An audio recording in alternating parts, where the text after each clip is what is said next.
Hi കൂട്ടുകാരെ, എൻ്റെ പേര് അനന്തു. ഞാനും എൻ്റെ കൂട്ടുകാരൻ രാഹുലിൻ്റെ അമ്മയും ആയുള്ള കഥയാണ് ഇന്ന് ഞാൻ പറയാൻ പോകുന്നത്. എനിക്ക് 22 വയസ്സുണ്ട്. വീട്ടിൽ അമ്മയും അനിയത്തിയും ഉണ്ട്. എൻ്റെ അച്ഛൻ 2 കൊല്ലം മുമ്പ് മരിച്ചു. അച്ഛനൊരു തുണിക്കടയുണ്ട്.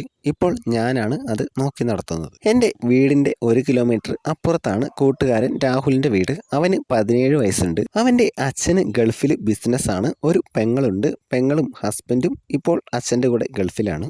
അവനും ഞാനും ഒരേ സ്കൂളിലൊന്നുമല്ല പഠിച്ചത്. ഗ്രൗണ്ടിൽ വെച്ച് കണ്ട് ഫ്രണ്ട്സായതാണ്. ഇപ്പോൾ 2 കൊല്ലമായി നല്ല കൂട്ടാണ്. ഇപ്പോൾ അവനും അവൻ്റെ അമ്മയും മാത്രമാണ് വീട്ടിലുള്ളത്. അമ്മയുടെ പേര് ശൈലജ എന്നാണ്. അങ്ങനെയിരിക്കെ ഒരു ദിവസം രാവിലെ ഞാൻ കടയിലേക്ക് പോവാൻ തുടങ്ങുകയായിരുന്നു. അപ്പോഴാണ് അവൻ്റെ കോള് വന്നത്. ചേട്ടാ, അമ്മയ്ക്ക് നല്ല പല്ലുവേദന, ഒന്ന് ഹോസ്പിറ്റൽ വരെ കൊണ്ടുപോകണം, ഒന്ന് വീട് വരെ വരുമോ? രാഹുലിൻ്റെ വീട്ടിൽ കാറുണ്ട്. എവിടേക്കെങ്കിലും ലോങ് ദൂരം പോവാൻ എന്നെയാണ് വിളിക്കാറ്. അവന് ലൈസൻസ് ആയിട്ടില്ല. ഞാൻ ഇപ്പോൾ തന്നെ വരാം, നിങ്ങൾ റെഡിയായിട്ട് നിൽക്ക്. അങ്ങനെ പറഞ്ഞ് ഫോൺ വെച്ച് ഞാൻ ബൈക്കും എടുത്ത് നേരെ അവൻ്റെ വീട്ടിലേക്ക് പോയി. ഞാൻ പെട്ടെന്ന് തന്നെ രാഹുലിൻ്റെ വീട്ടിൽ ചെന്നു. അവർ റെഡിയായിട്ട് നിൽപ്പുണ്ട്. അവൻ്റെ അമ്മയെപ്പറ്റി പറയുകയാണെങ്കിൽ എന്നെ വലിയ കാര്യമാണ്. അവരുടെ മൂത്ത മകൻ അങ്ങനെയാണ് എന്നെ കാണുന്നത്. നല്ല തടിച്ചിട്ട്, നല്ല വെളുത്ത്, ഒത്ത വണ്ണവും പൊക്കവും, മുമ്പും ബൈക്കും എല്ലാം കുറച്ച് കൂടുതൽ ആണെങ്കിലേ ഉള്ളൂ. ഞങ്ങൾ കാറിൽ കയറി നേരെ ഹോസ്പിറ്റലിലേക്ക് പോയി. ഹോസ്പിറ്റലിൽ കയറി ഡോക്ടറെ എല്ലാം കണ്ട് തിരിച്ചു വന്നു. അവരെ വീട്ടിൽ വിട്ടിട്ട് ഞാൻ ബൈക്കും എടുത്ത് നേരെ തുണിക്കടയിലേക്ക് പോയി. അങ്ങനെ കുറച്ച് ദിവസങ്ങൾ കടന്നുപോയി. ഒരു ദിവസം രാഹുലിൻ്റെ കോള് വന്നു. അവൻ്റെ അച്ഛൻ്റെ ബിസിനസ്സിൻ്റെ എന്തോ കാര്യമായിട്ട് അവന് ഡൽഹി വരെ പോകണം. ഒരാഴ്ച അവിടെ എന്തോ പരിപാടി ഉണ്ട്.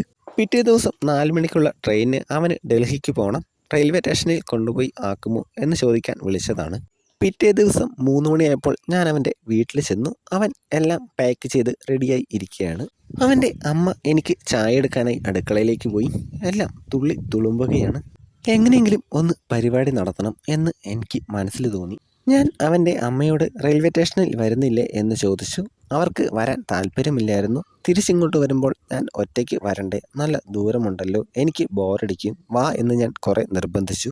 അങ്ങനെ അവർ സമ്മതിച്ചു. പോകാൻ നേരം അവൻ എന്നോട് പറഞ്ഞു, എടാ, ഒരാഴ്ച അമ്മയുടെ ഒറ്റയ്ക്കാണ്, നീ ഒന്ന് ശ്രദ്ധിക്കണം. ഞങ്ങൾ രണ്ടുപേരും കൂടെ അവനെ റെയിൽവേ സ്റ്റേഷനിൽ കൊണ്ടാക്കിയിട്ട് തിരിച്ചു വന്നു.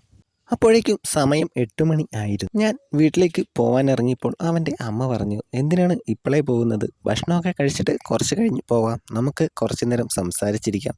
ആ തുള്ളി തുളുമ്പുന്ന കുമ്പളങ്ങകൾ കണ്ടപ്പോൾ എൻ്റെ മനസ്സ് പോവാൻ എന്നെ അനുവദിച്ചില്ല. ഞങ്ങൾ കുറച്ചു നേരം സംസാരിച്ചിരുന്നു. അത് കഴിഞ്ഞപ്പോൾ ഭക്ഷണം എടുക്കാം എന്ന് പറഞ്ഞ് അവർ അടുക്കളയിലേക്ക് പോയി. ഞാൻ ഇരിക്കുന്നിടത്തുനിന്ന് നോക്കിയാൽ അടുക്കള നല്ലപോലെ കാണാം. ഇളകി ആടുന്ന ആ വലിയ 2 കുടങ്ങൾ കണ്ടിട്ട് എനിക്കവിടെ അധിക നേരം ഇരിക്കാൻ പറ്റിയില്ല. ഞാനും എണീറ്റ് അടുക്കളയിലേക്ക് ചെന്നു. എനിക്ക് കുറച്ച് വെള്ളം വേണമെന്ന് പറഞ്ഞ് ഞാൻ അവിടെ ഇരുന്ന് ഗ്ലാസ് എടുത്തു. ഗ്ലാസ് എടുക്കുന്നതിൻ്റെ ഇടയിൽ ഞാൻ കുടത്തിൽ നല്ലപോലെ ഒന്ന് തട്ടി. അത് ഇളകി ആടുന്നുണ്ട്. നീ എന്താണ് ചെയ്യുന്നത് എന്ന് പറഞ്ഞ് അവരെന്നെ നോക്കി. ഞാൻ ഒന്നും മിണ്ടാതെ നിൽക്കുകയാണ്. അവർ അടുക്കളയിൽ നിന്ന് ഇറങ്ങിയിട്ട് നീ ഇനി നാളെ വാ എന്ന് പറഞ്ഞ് അവരുടെ റൂമിലേക്ക് പോയി കതകടച്ചു. എനിക്ക് ആകെ വല്ലാണ്ടായി. ഞാൻ പതിയെ വീട്ടിൽ നിന്ന് പുറത്തിറങ്ങി ബൈക്കുമെടുത്ത് നേരെ വീട്ടിലേക്ക് പോയി. വീട്ടിൽ ചെന്ന് കിടന്നിട്ട് എനിക്ക് ഒട്ടും ഉറക്കം വരുന്നില്ല. സമയം 12 മണി. പെട്ടെന്നാണ് ഫോണിലേക്കൊരു കോള് വന്നത്. ഞാൻ ഫോൺ എടുത്തു. അത് രാഹുലിൻ്റെ അമ്മയാണ്. മോനെ, എനിക്ക് വല്ലാത്ത പല്ലുവേദന, ഇവിടെ മരുന്നൊന്നും ഇരിപ്പില്ല, മോൻ മരുന്ന് വാങ്ങി ഇവിടേക്ക് വരുമോ? അവൻ പോയപ്പോൾ അമ്മയെ നല്ലപോലെ നോക്കണം എന്ന് പറഞ്ഞാണ് പോയത്. അതുകൊണ്ട് ഞാൻ ബൈക്ക് എടുത്ത് നേരെ മെഡിക്കൽ ഷോപ്പിൽ പോയി മരുന്ന് വാങ്ങി അവൻ്റെ വീട്ടിൽ ചെന്നു. മോൻ എന്താണ് പെട്ടെന്ന് പോയത്?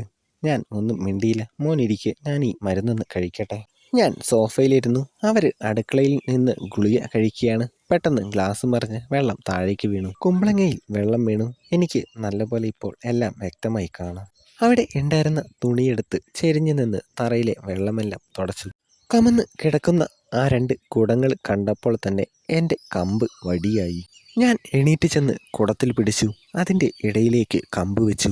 കുറെ സമയം കമ്പ് അവിടെ തന്നെ ഇരുന്നു. കുടം പൊട്ടി അതിൻ്റെ ഇടയിലൂടെ വെള്ളം ഒലിച്ചിറങ്ങി. കൂട്ടുകാരെ, കഥ ഇഷ്ടമായാൽ ലൈക്ക് ചെയ്യുക, കമൻ്റ് ഇടുക, ചാനൽ സബ്സ്ക്രൈബ് ചെയ്യാൻ ആരും മറക്കരുതേ. അപ്പോൾ അടുത്തൊരു അടിപൊളി വീഡിയോയിൽ വരാം.